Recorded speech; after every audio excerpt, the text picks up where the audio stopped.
how far will this journey go? The complete international response to Netflix's One Piece live action. Hey everyone, welcome back. In this video, we're diving deep into the worldwide reactions to Netflix's live action One Piece adaptation that completely shook the globe.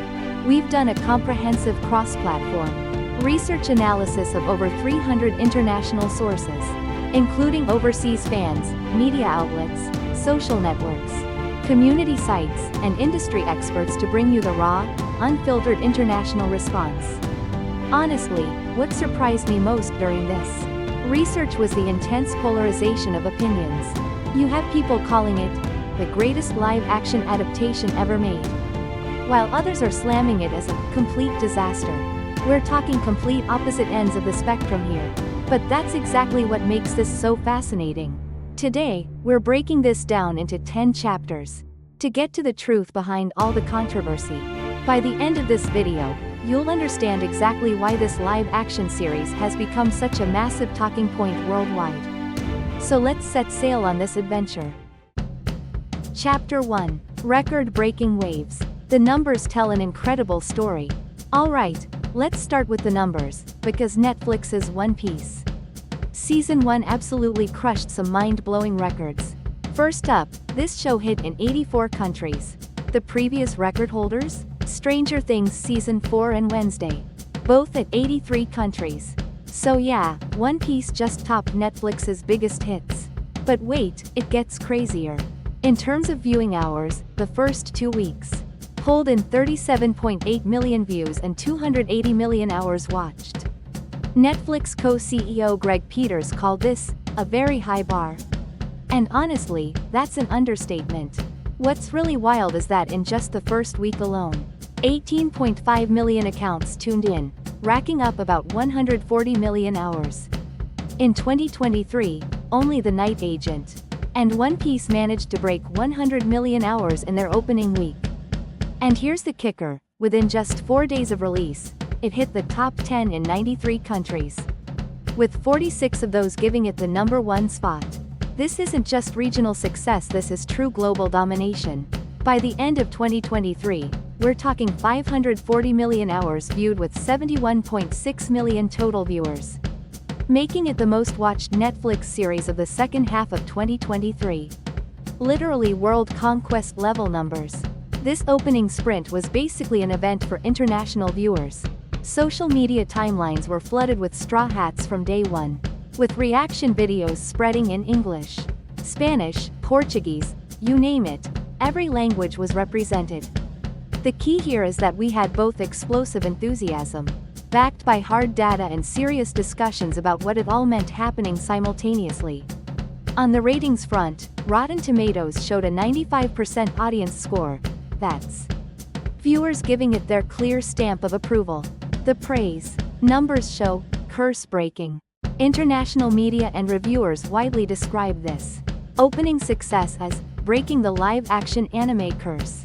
The consensus was that the show's fun, quirky, and big-hearted tone successfully reached both longtime fans and complete newcomers. Cross-platform reviews consistently praised Iñaki Godoy as pitch perfect casting for Luffy, describing the overall production as an adventure full of heart and positivity. The raw fan reactions were equally enthusiastic. On Reddit's r One Piece live action, people were getting goosebumps from brief teaser footage alone, with threads exploding over single words like "Chopper reveal incoming." YouTube reaction channels were going wild with comments like "Chopper is absolutely adorable. Can't wait for 2026," showing genuine excitement for what's coming next. The momentum continuation was symbolized perfectly by the unusual Season 2 teaser and Season 3 renewal announcement happening simultaneously, a strong signal that this voyage will continue. The criticism, reading the numbers and questioning sustainability. However, international communities also raised some valid concerns. It's not just the new series effect. Netflix's viewing stats count anything over 2 minutes as one view, so we don't really know how many people actually finished it. These kinds of numbers, manipulation, and Netflix's typical hype machine critiques were common. There were also sustainability worries. Netflix adaptations lose their novelty factor and get the plug pulled. We'd be lucky if this makes it to season 4 inches. These long-term concerns kept popping up in Reddit discussions. More pragmatic issues like cast aging, budget, escalation, and optimizing episode count and runtime dominated the conversation, with posts about maintaining popularity requires cast continuity and a complete series plan, getting over 2,000 upvotes. Why the division? The split comes down to overwhelming initial success and high ratings versus long-term sustainability and structural risks. It's really about different expectation frameworks from viewers. The numbers clearly show the excitement, but whether you read that as future guarantee or current moment temperature completely changes your evaluation. Sure, numbers can be interpreted different ways, but the fact that this many people in this many countries decided to give it a shot is remarkable in itself. What really stood out was TikTok's #OnePickNetflix tag, hitting 400 million impressions. That's organic viral spread. You can't buy that kind of authentic buzz. Love it or hate it, the numbers prove this was absolutely a phenomenon moment. That's why the real value of this series lies in what we'll explore next. How they balanced source material love with live-action entertainment. In Chapter 2, we'll break down why it worked specifically. The faithful times fun, balance and the chemistry that made it all click. Chapter 2. Why it worked. The key was faithful times fun. This two-wheel drive avoided classic failure modes. Live-action adaptations typically fail in two ways.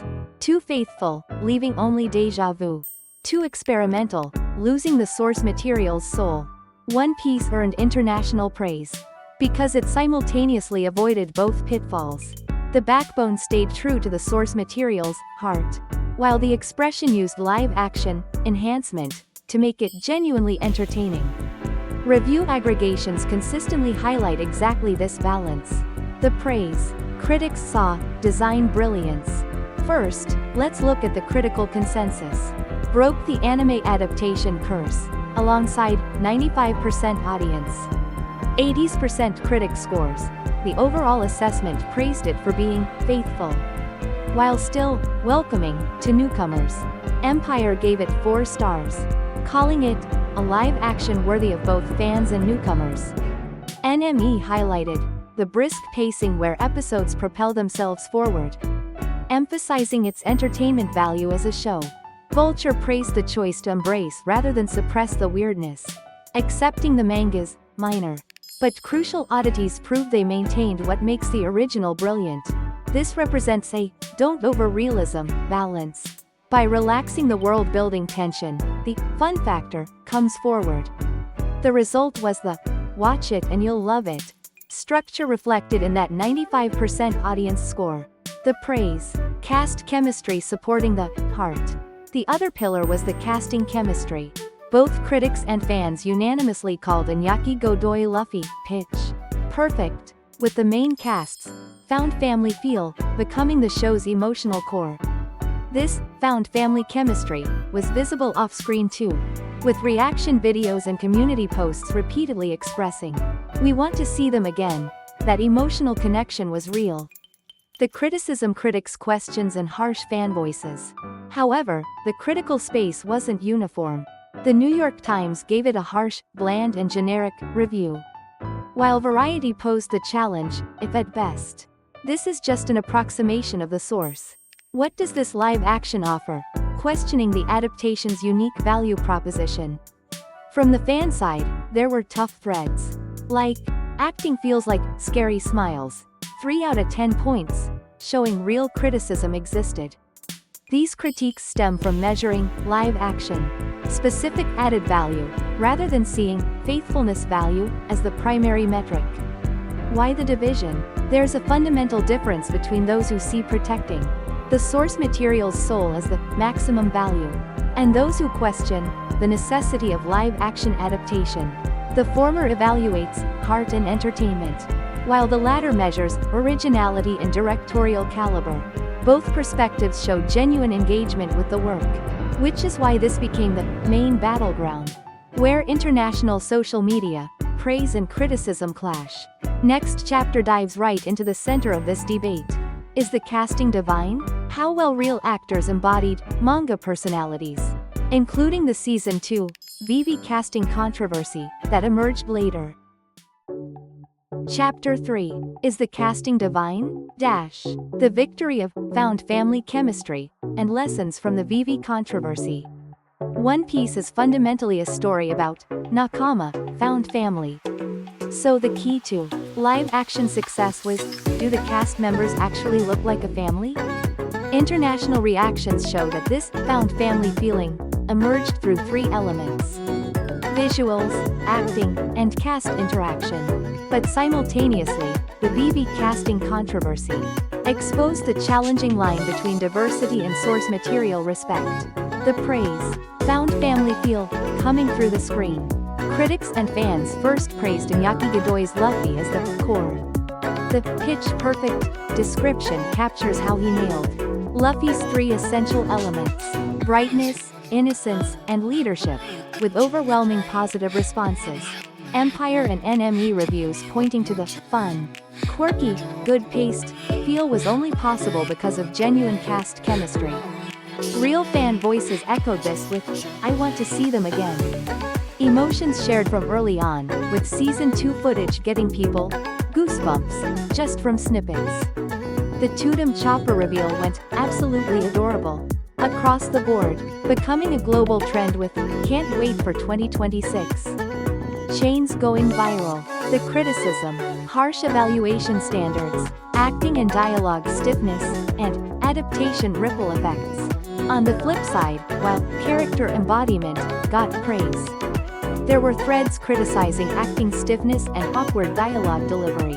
3 out of 10 inches harsh review posts and excessive close-ups and camera work, technical critiques appeared. Most of these criticisms tied back to adaptations, details in Chapter 6, creating discomfort between the source material's intensity and the actors' performances. The conflict. Point 1. Vivi casting mini controversy. The Vivi Sharithra Chandran first look was welcomed by most, but some appearance-based criticism appeared on social media when Chandran posted sarcastic screenshots of discriminatory messages on her stories. The issue briefly went public. What's notable is the quick counter-response from both cast and fans. Rob Coletti clearly criticized, "Rubber humans and reindeer doctors are fine, but getting hung up on Vivi's race is ridiculous." Presenting the fact that Oda personally selected Chandran. Emily Rudd also supported, "Using canon as a shield for hate is unacceptable. We're telling a diverse, found family story with an equally diverse family." The discussion eventually moved toward constructive points about Alabasta's cultural models and casting representation. While MENA casting preferences are understandable, responses emerged. The principle of no tolerance for any discrimination was strongly shared, ultimately moving the community forward. 2. Current state of character expectations for Season 2 and beyond. Season 2 cast expectations center around, obviously, Chopper. The Totem reveal showing Chopper's back. Just red hat and horns visible for a few seconds. But even more adorable when moving, got massive international response. This movement believability aligns with production. Explanations about facial motion capture and VFX design. The repeated, "Can we wait until 2026?" joking posts reflect the real experiential value of characters feeling alive. Why the division? This is about the accuracy versus authenticity trade-off. The moment you convert anime outline drawings to human bone structure and muscle, zero uncanny valley becomes impossible. International discussions fluctuate around how much awkwardness can be converted into charm, character, essence capture, praise versus surface appearance, and acting symbols, criticism. The Vivi controversy briefly visualized this value clash and quickly moved past it, becoming a case study in community response. In part 2 of our analysis, we'll dive into Chapter 4, Chopper First Look Shock. Chapter 5, deep dive into VV controversy. And, Chapter 6, Are Adaptations Acceptable?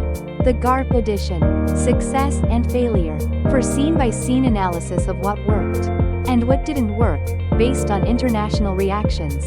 Hit like and subscribe so you'll get notified about the next one. I'd really appreciate it. Thanks so much for watching till the end.